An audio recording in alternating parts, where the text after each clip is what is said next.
has told us that he'll go through our request and very soon we will take a decision probably.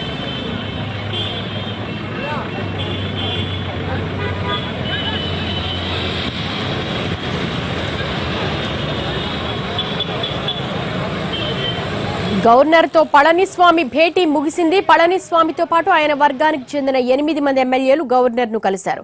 ఆ తర్వాత పన్నీరు సెల్వం వర్గం కూడా governor తో సమావేశమవుతుంది. పన్నీరు సెల్వంతో పాటు మరో 9 మంది ఎమ్మెల్యేలు గవర్నర్ ను కలుస్తున్నారు. ప్రభుత్వ ఏర్పాటుకు సంబంధించి గవర్నర్ విద్యాసాగర్ రావు కీలక నిర్ణయం తీసుకునే అవకాశం కనపడుతోంది.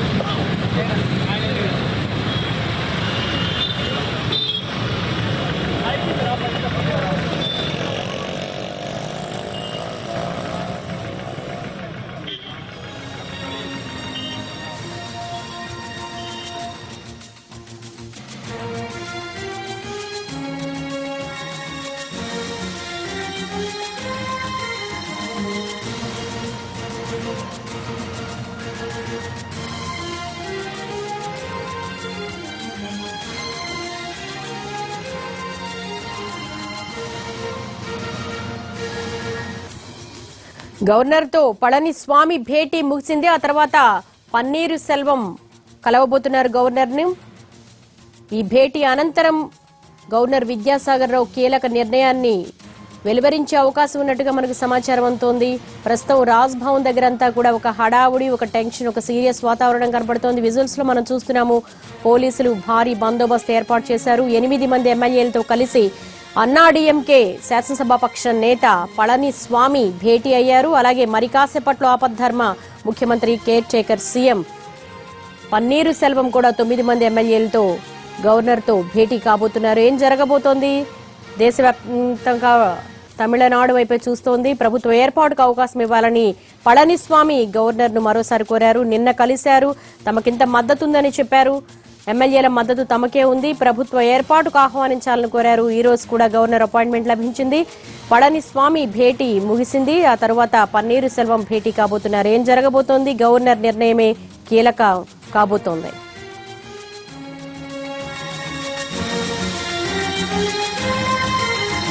రాజ్ భవన్ దగ్గర లేటెస్ట్ అప్డేట్ మా ప్రతినిధి రాఘవేంద్ర రెడ్డి తెలుసుకుందాం. రాఘవేంద్ర, ప్రస్తుతం మన విజువల్స్ లో చూస్తున్నాము. పోలీసుల హడావుడి, ఒక టెన్షన్, ఒక సీరియస్ వాతావరణం కనబడుతోంది. పళనిస్వామి భేటీ ముగిసింది. బయటకు వచ్చారా లేదా?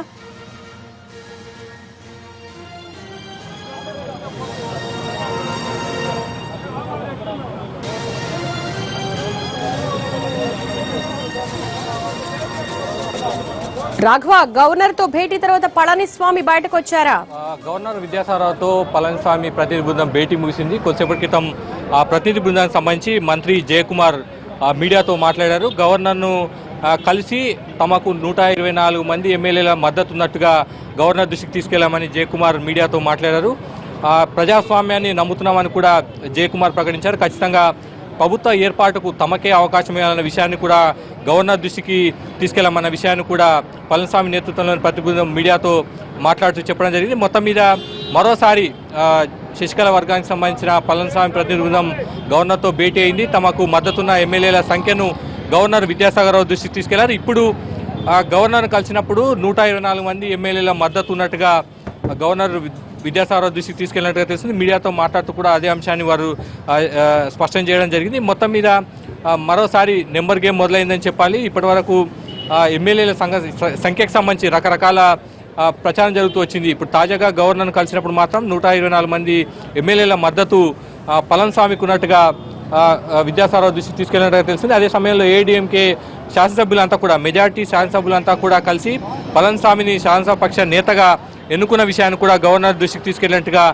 సమాచారం అందుతుంది. ఇదే విషయాన్ని వారి ప్రతినిధి బృందం స్పష్టం చేయడం జరిగింది. మొత్తం మీద గవర్నర్ తమను ప్రభుత్వాన్ని ఏర్పాటు చేయడానికి పళనిస్వామిని ముఖ్యమంత్రిగా ప్రమాణ స్వీకారం చేయడానికి పిలుస్తారన్న ఆశాభావాన్ని వ్యక్తం చేశారు. మంత్రి పళనిస్వామి వెంట వచ్చిన మరో మంత్రి జయకుమార్ స్పష్టం చేయడం జరిగింది. మొత్తం మీద గవర్నర్తో భేటీ అయిన సందర్భంలో ఈ విషయాన్ని మాట్లాడినట్టుగా తెలుస్తుంది. గవర్నర్ మరి ఎంతవరకు పళనిస్వామికి అవకాశం ఇస్తారు లేదా అన్నది కూడా మరి చూడాల్సి ఉంటుంది. మరి కాసేపట్లో పన్నీర్సెల్వం కూడా గవర్నర్తో భేటీ కాబోతున్నారు. గవర్నర్ కేటాయించిన సమయం 8:30కు పన్నీర్సెల్వం కూడా గవర్నర్తో భేటీ అయ్యి ఇదే అంశాన్ని స్పష్టం చేసే అవకాశం ఉంది. అయితే ఇప్పటికిప్పుడు ఎమ్మెల్యేల సంఖ్యను గవర్నర్ దృష్టికి పన్నీర్సెల్వం తీసుకెళ్లే అవకాశం దాదాపు లేదని చెప్పాలి. ఎందుకంటే అతని దగ్గర 11 మంది మాత్రం ఎమ్మెల్యేలు ఉన్న పరిస్థితి.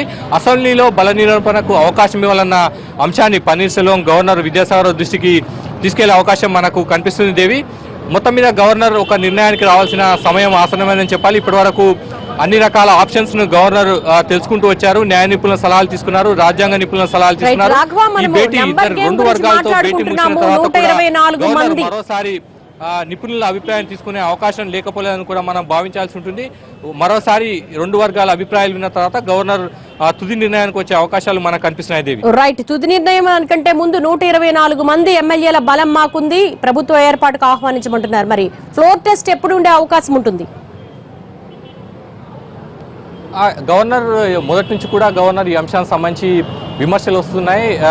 శశికళ విషయంలో కూడా ఆలస్యం చేశారు, ఉద్దేశపూర్వకంగా ఆలస్యం చేశారన్న అభిప్రాయాన్ని కూడా రాజకీయ విమర్శలు కూడా గవర్నర్పై వచ్చిన పరిస్థితి. అయితే గవర్నర్ మొత్తం పరిస్థితులన్నీ కూడా అంచనా వేస్తున్నారు. తమిళనాడులో ఉన్న రాజకీయ పరిస్థితులు కానివ్వండి, న్యాయపరమైన అంశాలు కానివ్వండి, రాజ్యాంగపరమైన అంశాలు, వీటన్నిటికి సంబంధించి లోతుగా అధ్యయనం చేస్తున్నారు. ఇప్పటికిప్పుడు తొందరగా నిర్ణయం తీసుకోవడం, తర్వాత వచ్చే పరిణామాలకు సంబంధించి ఇబ్బందులు ఎదుర్కోవద్దన్న ఆలోచన గవర్నర్ చేస్తున్నట్టుగా మనకు స్పష్టమైన సమాచారం కానీ స్పష్టమైన విశ్లేషణ కూడా ఇప్పుడు మనకు కనిపిస్తుంది. ఈ నేపథ్యంలోనే గవర్నర్ రాజ్యాంగ నిపుణుల అభిప్రాయాలు తీసుకుంటున్నారు. గతంలోనే అంటే ఈ భేటీ కంటే ముందే ముగ్గురు సీనియర్ జాతీయ స్థాయిలో ఉన్న ముగ్గురు ముఖ్యమైన సీనియర్ రాజ్యాంగ నిపుణుల అభిప్రాయాలు తీసుకున్నారు. వారిలో ఇద్దరు మాత్రం అసెంబ్లీలో బల నిరూపణకు రెండు వర్గాలకు అవకాశం ఇవ్వాలని చెప్పారు. మరొకరు మాత్రం ఎమ్మెల్యేల మద్దతు ఎవరుందో వారిని ముఖ్యమంత్రిగా ప్రమాణ స్వీకారం చేయించాలి, ఆ తర్వాత వారికి మాత్రమే బల నిరూపణకు అవకాశం ఇవ్వాలన్న అభిప్రాయాన్ని కూడా వ్యక్తం చేశారు. అయితే గవర్నర్ ఎటువంటి నిర్ణయం తీసుకుంటారన్నది కూడా ఇప్పుడు ఆసక్తికరంగా మారింది. ఇప్పటికిప్పుడు గవర్నర్ నిర్ణయం తీసుకుంటారా, ఈ అంశానికి సంబంధించి మరోసారి రాజ్యాంగ నిపుణుల అభిప్రాయం తీసుకున్న తర్వాత రియాక్ట్ అవుతారా లేదన్నది కూడా మనం చూడాల్సి ఉంటుంది. అంటే రాఘవేంద్ర, ఫస్ట్ నుంచి కూడా పన్నీర్సెల్వం ఆరోపణలు చేస్తున్నారు, భయపెట్టారు, బలవంతంగా సంతకాలు చేయించారు. మరి సభలోనే బలం నిరూపించుకోవాల్సిందిగా గవర్నర్ కోరే అవకాశం ఉంటుందన్న ప్రచారం జరుగుతోంది. దేవి, ఖచ్చితంగా ఇది మాత్రం అంటే ఇప్పుడు ఎమ్మెల్యేల మద్దతు ఉందన్న అంశాన్ని వాళ్ళు ప్రధానంగా ప్రభుత్వ ఏర్పాటుకు ఆహ్వానించాల్సిందిగా పళనిస్వామి వర్గం కోరుతుంది. పళనిస్వామి బృందం ఇప్పుడు భేటీ అయినప్పుడు కూడా అదే విషయాన్ని గవర్నర్ దృష్టికి తీసుకెళ్లామని కూడా చెప్పారు. ముఖ్యమంత్రిగా ప్రమాణ స్వీకారం చేయడానికి పళనిస్వామిని ఆహ్వానించాలని కూడా ప్రతినిధి బృందం గవర్నర్ దృష్టికి తీసుకెళ్లింది. ఆ తర్వాత బల నిరూపణకు తాము సిద్ధంగా ఉన్నామన్న విషయాన్ని కూడా గవర్నర్ను కలిసిన తర్వాత వచ్చిన పళనిస్వామి ప్రతినిధి బృందం స్పష్టం చేసింది. తమకు 124 మంది ఎమ్మెల్యేలు ఉన్నారని కూడా చెప్తున్నారు. అయితే ఎమ్మెల్యేలంతా అసెంబ్లీకి వచ్చి బల నిరూపణ అంశం కనుక వచ్చినట్లయితే అందరూ కూడా 124 మంది ఎమ్మెల్యేలు పళనిస్వామికి మద్దతు ఇస్తారా, వారెవరైనా వెనక్కి తగ్గి పన్నీర్సెల్వం వైపు మొగ్గు చూపుతారా అన్నది కూడా మనము అసెంబ్లీ వేదికనే మనం చూడాల్సి ఉంటుంది. అయితే ఖచ్చితంగా రాజకీయాల్లో ఎటువంటి పరిణామాలైనా చోటు చేసుకునే అవకాశం ఉంది.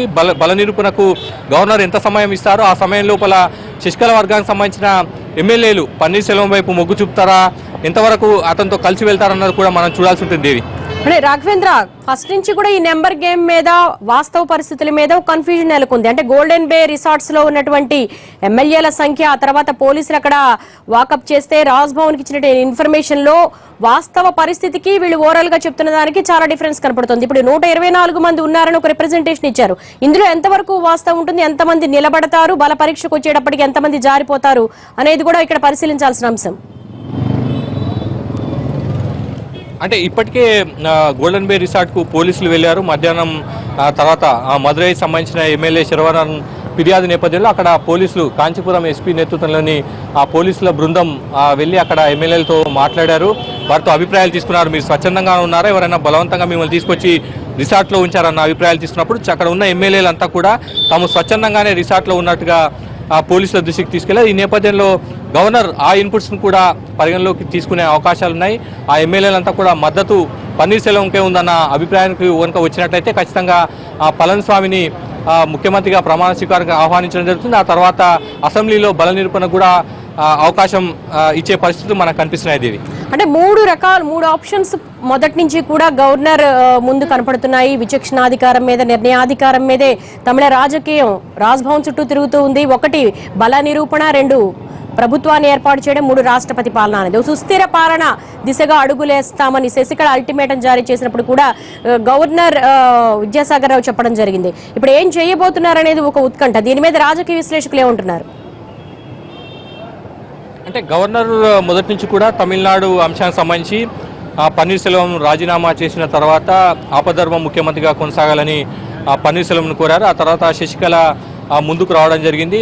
ప్రమాణ స్వీకారం ముందుకు ఎమ్మెల్యేల మద్దతు ఉంది, శాసనసభ పక్ష నేతగా ఎన్నికయ్యాను, అవకాశం ఇవ్వాలని గవర్నర్ విద్యాసాగర్ను కలిశారు. ఆ లేఖ, ఎమ్మెల్యేల మద్దతు లేఖలను కూడా గవర్నర్కి ఇచ్చారు. అయితే గవర్నర్ సుప్రీంకోర్టు తీర్పు నేపథ్యంలో ఎటువంటి నిర్ణయం తీసుకోలేదు. అప్పుడే గవర్నర్ పైన, రాజ్భవన్ పైన విమర్శలు వినిపించాయి. ఉద్దేశపూర్వకంగానే గవర్నర్ ఎటువంటి నిర్ణయం తీసుకోవట్లేదు, శశికళను ఉద్దేశపూర్వకంగానే ప్రభుత్వ ఏర్పాటుకు ఆహ్వానించలేదన్న విమర్శలు వినిపించాయి. అయితే గవర్నర్ విద్యాసాగర్ ఈ అంశాలన్నిటికి సంబంధించి ఎక్కడ కూడా ఇబ్బంది కానీ వెనక్కి తగ్గిన పరిస్థితి లేదు. పూర్తి స్థాయిలో రాజ్యాంగ నిపుణులతో అభిప్రాయాలు తీసుకుంటున్నారు. అదే సమయంలో లోకల్గా తమిళనాడులో ఉన్న పరిస్థితులు ఏంటి, పబ్లిక్ నుంచి ఎటువంటి ఫీడ్బ్యాక్ ఉంది, పబ్లిక్ లో మూడ్ ఎలా ఉంది, రాఘవేంద్ర, మరిన్ని అప్డేట్స్ కోసం మళ్ళీ కాంటాక్ట్ చేస్తాం. Thank you.